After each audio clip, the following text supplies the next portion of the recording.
Hi everyone. భయంకరమైన ప్రేమ part 37. గమనిక: ఈ పాత్రలు నటులకు సంబంధించినవి కావు.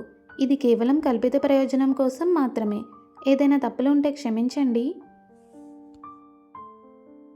అధీర్ అనిక పడుకున్న కడుపు వైపు చూస్తూ ఇలా మాట్లాడుతున్నాడు. ఒక చిన్న వికారమైన శబ్దంతో నవ్వుతున్నాడు అధీర్. ఈ బిడ్డ అనికను నాతో బంధిస్తుంది.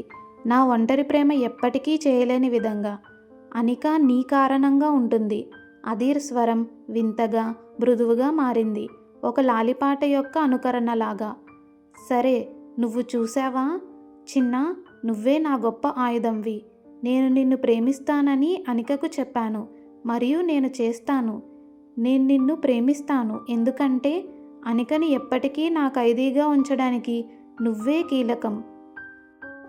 నేను ఈ నగరంలో ఇప్పటి వరకు ఎవరూ చూడని అత్యుత్తమ తండ్రి అవుతాను. నేను నిన్ను ప్రేమిస్తాను, నేను నిన్ను రక్షిస్తాను, నన్ను ఆరాధించేలా చేస్తాను అని అధీర్ చెప్తున్నాడు. అధీర్ కొనసాగించాడు, అనిక కడుపులో ఉన్న బిడ్డతో మాట్లాడుతున్నట్లు. కానీ ఇది గుర్తుంచుకో, అధీర్ నెమ్మదిగా మంచులా మాట్లాడుతున్నాడు. మా మధ్య ఎప్పుడూ రావద్దు. ఎప్పటికీ నీ జీవితం, నీ ఆనందం, నీ ఉనికి నా నుండి వచ్చిన బహుమతి. అనికని ఉంచడానికి నేను ఇచ్చే బహుమతి ఇది.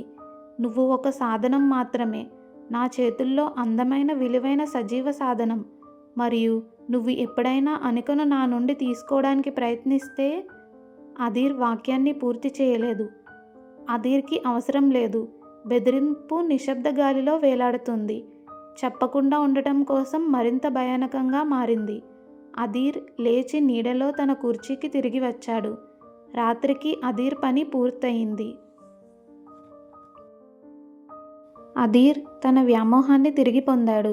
దానికి కొత్త మరింత ఆకృతిని ఇచ్చాడు. ఆ బిడ్డ ఇకపై ముప్పు కాదు, అది ఒక ఆస్తి. అనిక పట్ల అధీర్ ప్రేమ ఒక నల్ల రంధ్రం. మరియు అనిక ఎప్పటికీ తప్పించుకోలేరని నిర్ణయించుకోవడానికి అధీర్ ఇప్పుడు తన సొంత బిడ్డను గురుత్వాకర్షణగా ఉపయోగించుకోవడానికి సిద్ధంగా ఉన్నాడు.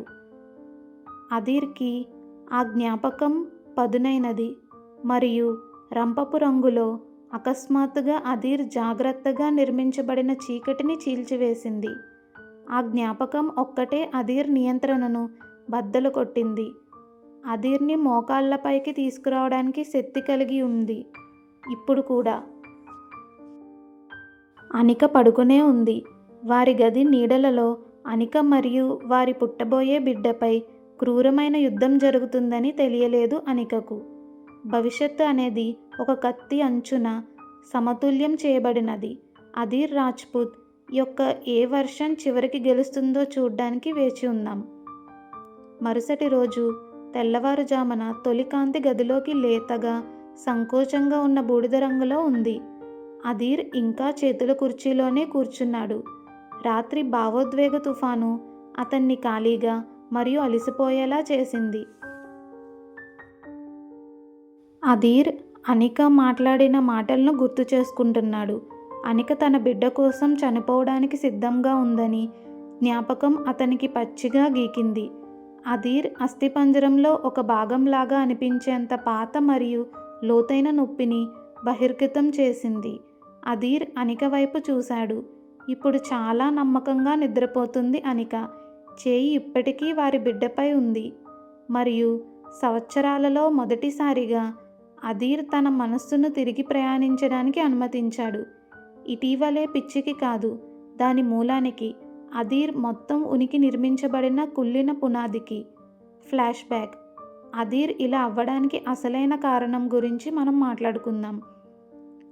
ఇది అధీర్ మారడానికి జరిగిన మొదటి ఒకే సంఘటన కాదు. ఇది క్షణాల సమాహారం. చల్లని నిర్లక్ష్యం మరియు షరతులతో కూడిన ఆమోదం యొక్క ఛాయలతో చిత్రించబడిన బాల్యం. అధీర్ ఇలా భయంకరంగా మారడానికి జరిగిన మొదటి సంఘటన. Flash back. అప్పుడు అధీర్ వయస్సు 7 సంవత్సరాలు. అప్పుడు రాజ్పుత్ భవనం మరింత చల్లగా ఉండేది. గంభీరమైన కళ్ళు కలిగిన చిన్న పిల్లవాడు అధీర్. అధీర్ స్కూల్లో రెండవ కాంపిటీషన్లో మొదటి స్థానం గెలుచుకున్నాడు. అదీర్ హృదయం గర్వంతో ఉప్పొంగింది.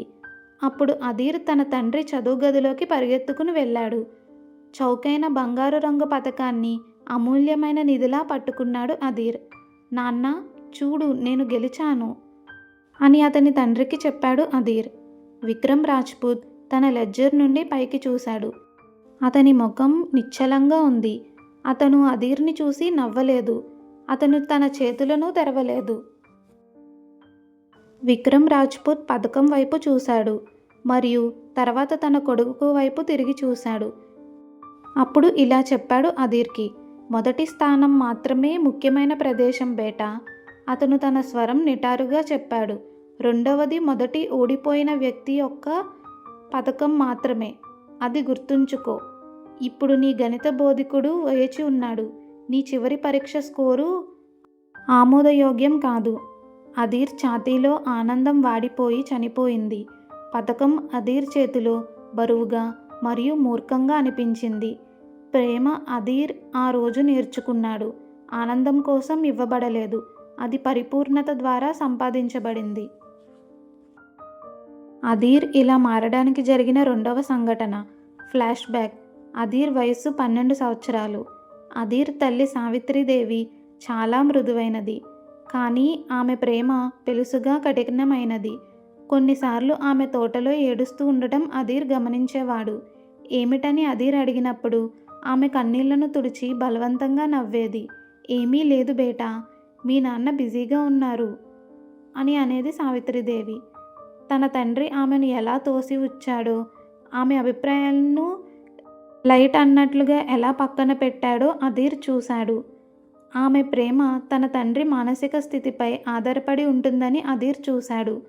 ఆమె అందమైనది, దయగలది మరియు పూర్తిగా శక్తిలేనిది. అప్పుడు అదీర్ తెలుసుకున్నాడు, దేనినైనా ప్రేమించడం అంటే దానిని దుర్బలంగా మార్చడమేనని అదీర్ ఊహించాడు. తన తండ్రి లాంటి వ్యక్తి ప్రేమించబడటం అంటే స్వంతం చేసుకోవడం మరియు నియంత్రించబడటం అని అదీర్ అప్పుడు అనుకున్నాడు. మూడవ సంఘటన. Flash back. అదీర్ వయసు 16 సంవత్సరాలు. ఇది ప్రధాన జ్ఞాపకం. ఆ తరువాత ఆమెను బంధించే గొలుసు యొక్క మొదటి లింకులను ఏర్పరిచినది. ఒక అమ్మాయి ఉండేది, ఒక వ్యాపార సహచరుని కుమార్తె. ఆమె ప్రకాశవంతంగా, తేలికగా నవ్వుతూ ఉండేది. కొన్ని నెలలుగా అదీర్ని సూర్యుడిలా చూసుకుంటూ ఉండేది. అదీర్ తన ఘాటైన తీవ్రమైన దృక్పథంతో ఆమె ప్రేమలో పూర్తిగా పడిపోయాడు. అదీర్ తన అప్రమత్తతను కోల్పోయాడు. వారసుడి లోపల ఉన్న ఒంటరి అబ్బాయి ముక్కను ఆమెకు చూపించాడు అదీర్. కానీ ఆమె తన స్నేహితులతో మాట్లాడడం విన్నాడు అదీర్. అది ఒక జరిగిన పందెం కారణంగా తనతో డేటింగ్ చేస్తోందని అదీర్ తెలుసుకున్నాడు. ఐస్ ప్రిన్స్ని ఎవరు కరిగించగలరు అని పందెం పెట్టుకున్నారు. అందులో ఆమె గెలిచింది. స్కూల్ కారిడార్లో ఆమె నవ్వులు అదీర్ విన్నాడు. తన మాటలని విన్నాడు. అదీర్ చాలా సీరియస్గా ఉన్నాడు. అది భయంకరంగా ఉంది. మరియు అదీర్ ఇంటిని చూశారా, అది మ్యూజియం లాంటిది, అస్సలు సరదా లేదు అని ఆమె మాట్లాడుకుంటూ ఉన్నారు. ద్రోహం ఒక అణుపేలుడు. అది అదీర్ ఆ వయసులోనే చూశాడు. అది అదీర్ హృదయాన్ని విచ్ఛిన్నం చేయలేదు. అది అదీర్ విశ్వాస సామర్థ్యాన్ని నాశనం చేసింది. అదీర్ ఆత్మలో ఈ పాఠం బాగా నాటుకుపోయింది. ఆప్యాయత ఒక అబద్ధం, కనెక్షన్ ఒక బలహీనత. గాయపడకుండా ఉండడానికి ఏకైక మార్గం పూర్తిగా కలిగి ఉండడం. ఆ ద్రోహాన్ని పూర్తిగా సొంతం చేసుకోవడం అసాధ్యం. ఆ రాత్రి అదీర్ తన అద్దం ముందు నిలబడి ఒక ప్రతిజ్ఞ చేసుకున్నాడు. అదీర్ మళ్ళీ ఎప్పటికీ బలహీనంగా ఉండనని. అదీర్ తన శక్తిలేని తల్లి లేదా తొలగించబడిన తండ్రి కాలేదు. అదీర్ ఎవరికన్నా చల్లగా, పదునుగా మరియు శక్తివంతంగా ఉంటానని ప్రతిజ్ఞ చేసుకున్నాడు అదీర్. మరియు అదీర్ ఎప్పుడైనా నిజంగా కోరుకునేది కనుగొంటే అదీర్ ఎప్పుడూ దాన్ని కోల్పోయే ప్రమాదం లేదు. మరెవరూ దాన్ని తాకలేని చోట అదీర్ దాన్ని లాక్ చేస్తాడు. అది అతన్ని ఎప్పటికీ మోసం చేయలేని చోట. అదే జరిగింది అనిక విషయంలో. ఇది అధీర్ యొక్క ఫ్లాష్ బ్యాక్. ఇలా భయంకరంగా మారడానికి ఎన్నో సంఘటనల్లో కొన్ని సంఘటనలు ఇవి. జ్ఞాపకాలు మసకబారాయి. అధీర్ నోటిలో సుపరిచితమైన చేదు రుచిని మిగిల్చాయి. అధీర్ అనిక వైపు చూశాడు మరియు అవగాహన అధీర్పై కొట్టుకుపోయింది. చాలా స్పష్టంగా అది బాధాకరమైనది. అధీర్ కేవలం ఒక రాక్షసుడు కాదు. అధీర్ భయపడిన చిన్న పిల్లవాడు. అధీర్ తన గుండె చుట్టూ ఒక కోటను నిర్మించుకున్నాడు. Next part continues. అధీర్ మరియు అనిక ప్రేమను తెలుసుకోవడానికి లైక్ చేసి, షేర్ చేసి, సబ్స్క్రైబ్ చేయండి. Thanks for watching.